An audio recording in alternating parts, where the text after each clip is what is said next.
How's it going out there, YouTube? I am back for another comic book video, and this time I'm going to be covering villains. More specifically, I'm going to be covering villain teams. This is the top 10 villain teams in DC comic books.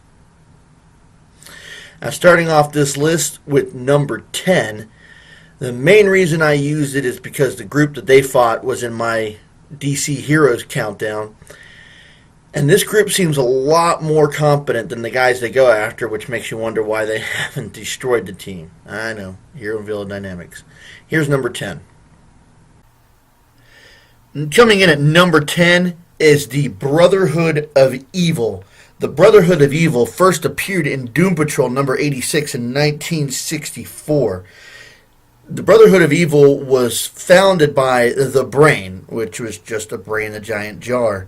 And with people like Elephant Man, Gemini, and Madame Rogue, it's any wonder they weren't able to destroy the Doom Patrol since they were a lot more competent than the team that they were after.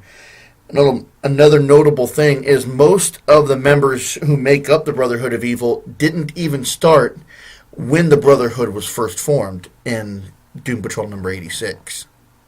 Now, coming in at number 9, it is more of an organization than it is a team, but since this is a list of my top 10 teams, I feel completely justified in using this. So, here is number 9.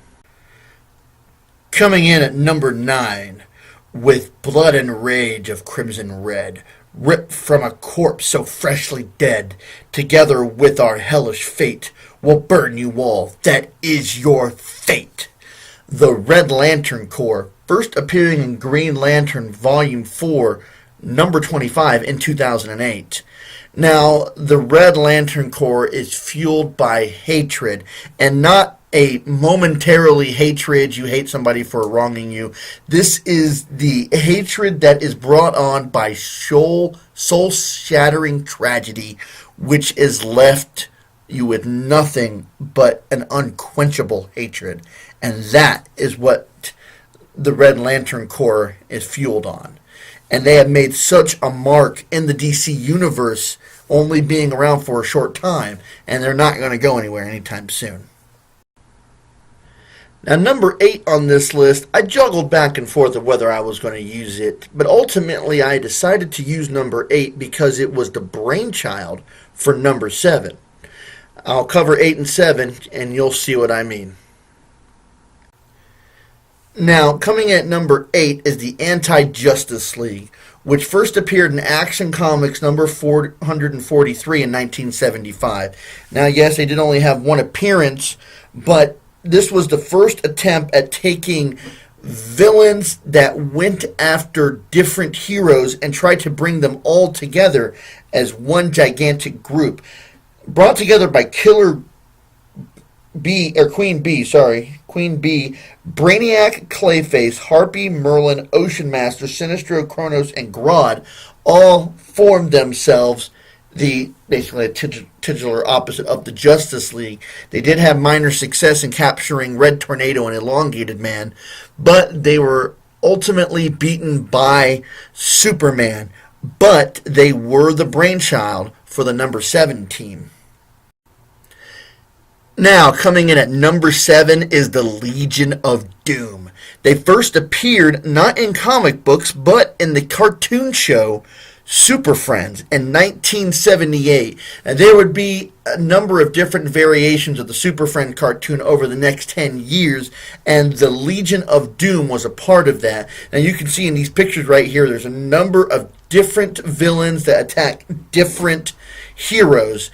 And the Legion of Doom is still around in some form or another in some of the Justice League movies, the Justice League cartoons.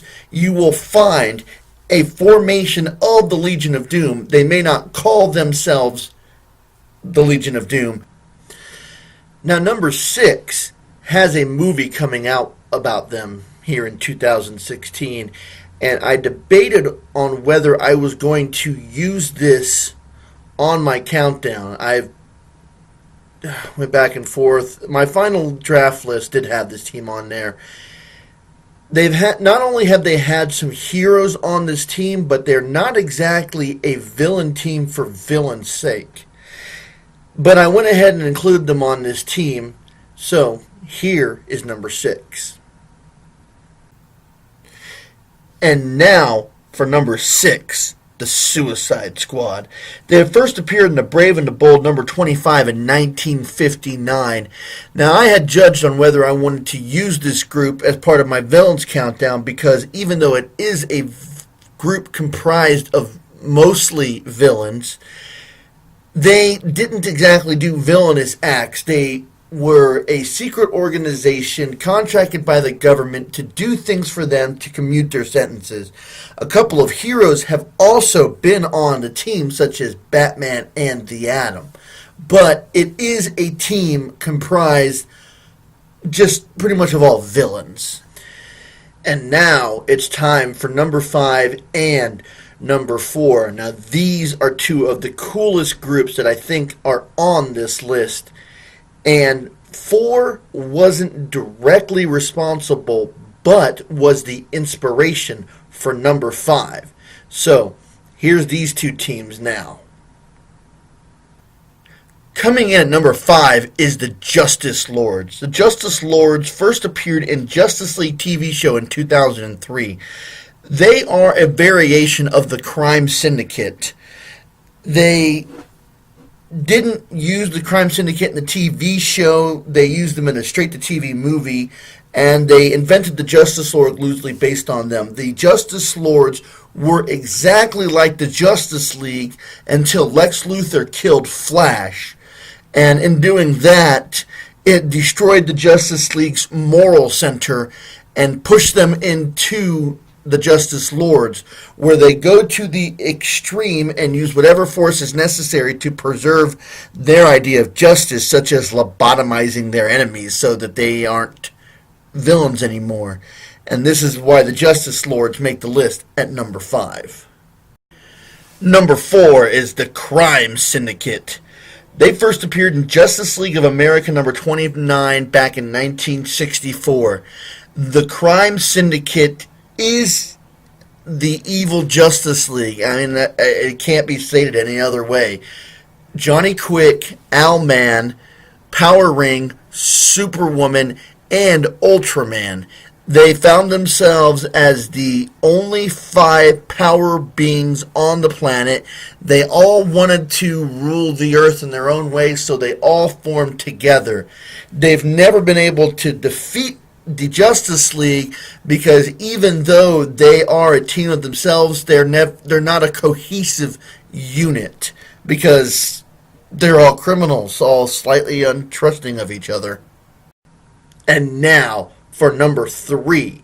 If it is not the very first supervillain team, it is definitely one of the earliest and is in direct opposition to the people they fight. Coming in at number 3, the Injustice Society. They first appeared in All-Star Comics number 37 in 1947. Now, this group existed on Earth 2, where there was a Justice Society, a precursor to the Justice League. The members of the very original group, even though it has been reformed many times, were the Wizard, who brought together the Thinker, Vandal Savage, the Gambler, Brainwave, and Peer Deganton, and I'm pretty sure I'm naming that wrong. You can see in the picture here. They were first brought together to defeat the Justice League, but ultimately, good guys win in the end. And now for number 2 and number 1. Considering what number 2 is, I'm surprised it took DC so long to introduce this group into DC comic books. And number 1, this is an awesome team. Almost every supervillain has been a part of this team at one point in time. Coming in at number 2 is the Terror Titans. The Terror Titans first appeared in Teen Titans Volume 3, number 56 in 2008. And the main objective of the Terror Titans is to just be an opposing force to the Teen Titans. Such an interesting, eclectic group of members. I'm wondering why it took them so long to get something like this together. And their main objection is to take down the Teen Titans, which they almost did in their very first appearance. Coming in at number 1, the Injustice League, as if there was any doubt. The Injustice League first appeared in Justice League International number 23 in 1989. They are the direct opposite of the Justice League. The major villains that brought this team together are the Joker, Lex Luthor, and the Cheetah. And we're referring to the Cheetah, the one that is imbued with godlike powers. They have had many different members of their team over time. They have a Hall of Doom, which they meet at. They have had some of the biggest characters, some of the heaviest hitters, and some of the strongest members a part of the Injustice League. And their main mission in life? To take out the Justice League and then rule the world. Well, I hope you enjoyed this video of my top 10 villain teams. I know I've been away for a while, but I'm back and I got a whole brand new set of lists. If you want to leave your questions or comments, you can do so in the comment section below, or you can find me on Facebook and I'll put the information in the credits. If you'd like to see my blog, which I update rather sporadically, but at least once or twice a week, I'll leave the information for that in the credits as well. And until next time, I'll see you.